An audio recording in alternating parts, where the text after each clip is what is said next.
We are just 3 days away from the 2024 NFL Draft, and boy, am I excited. I know you guys are as well. Like, who's going to be the new franchise quarterback for the Minnesota Vikings moving forward? And that's basically what we're waiting for, right? But things might get a little more interesting because earlier this offseason, the Atlanta Falcons decided to sign Kirk Cousins. We all remember that, right? That was the time of when we all knew it was time to look forward and find something fresh, a new quarterback at the helm. However, the one thing we didn't understand at the time was, well, the Falcons might have tampered with Kirk Cousins, and that ain't good for the Falcons. For us, it's fantastic, right?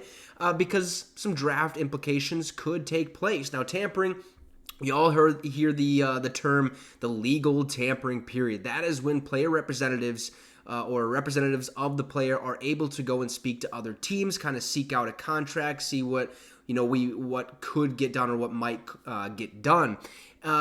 If you talk to somebody before, like if a team talks to a representative before that legal tampering period, basically it's tampering with the player, trying to get him. You understand what tampering means, right? It's not good. Okay, you have to wait until things are settled and you actually can tamper with the player, and this in turn is going to help the Vikings out, or could help the Vikings out. So what exactly is going to happen in this draft? Well, let's get right into it. Before we do, subscribe to the channel.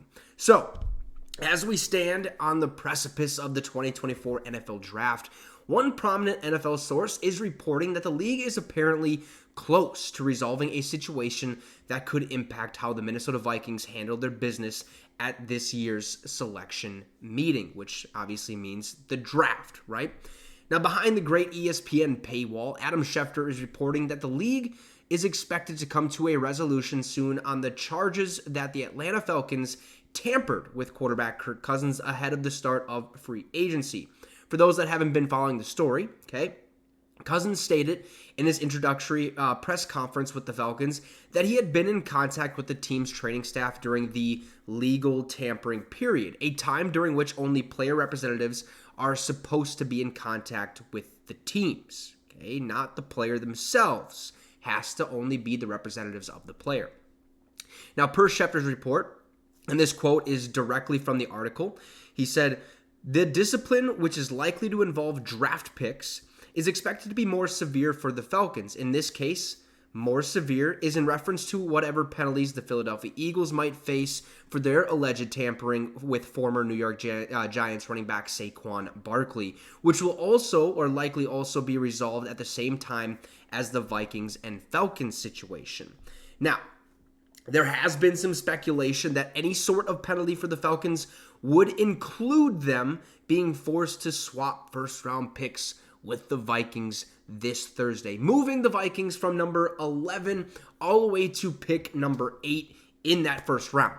Now, I don't know how far the league is going to go as far as disciplining the Falcons for what happened ahead of the start of free agency, but it sounds like we're going to know the answer to that question before too much longer. Obviously, the draft a couple days away, okay?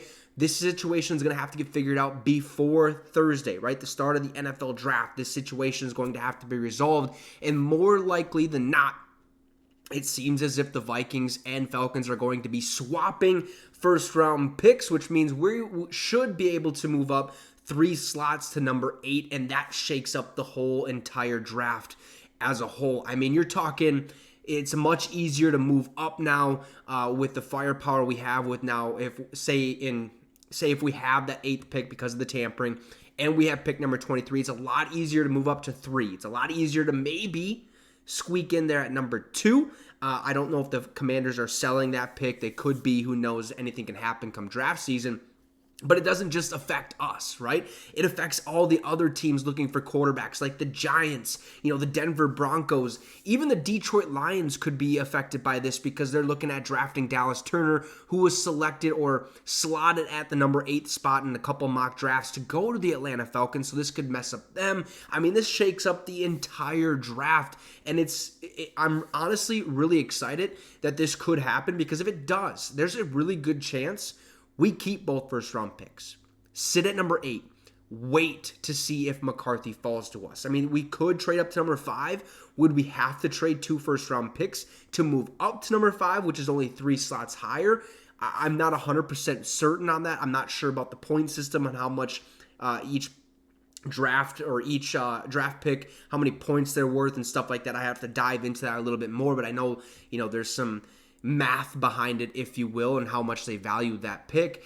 But this is completely new. This is going to shock the draft world, if you will. The NFL draft is going to be very exciting if this happens, especially if the Eagles and Giants have to swap picks as well, because now you're talking about the Eagles moving all the way up even further and the Giants moving back, so that could help us out in the long run trying to get a quarterback, whether that's J.J. McCarthy or whatnot. But look, the Falcons and the Vikings could potentially be swapping first-round picks because of some illegal tampering that the Falcons did with Kirk Cousins, where only his representatives are supposed to talk to the team, but Kirk Cousins was already talking to the training staff, and he outed himself. Okay, that's fantastic. Kirk O'Chains keeps helping Minnesota, and hopefully he helps us win a Super Bowl by doing so and getting our franchise quarterback. You guys can let me know your thoughts about this in the comment section down below. Drop a like, and hey, subscribe to the channel. It'd be much, much appreciated. Have a great rest of the night, folks, and Skol Vikes.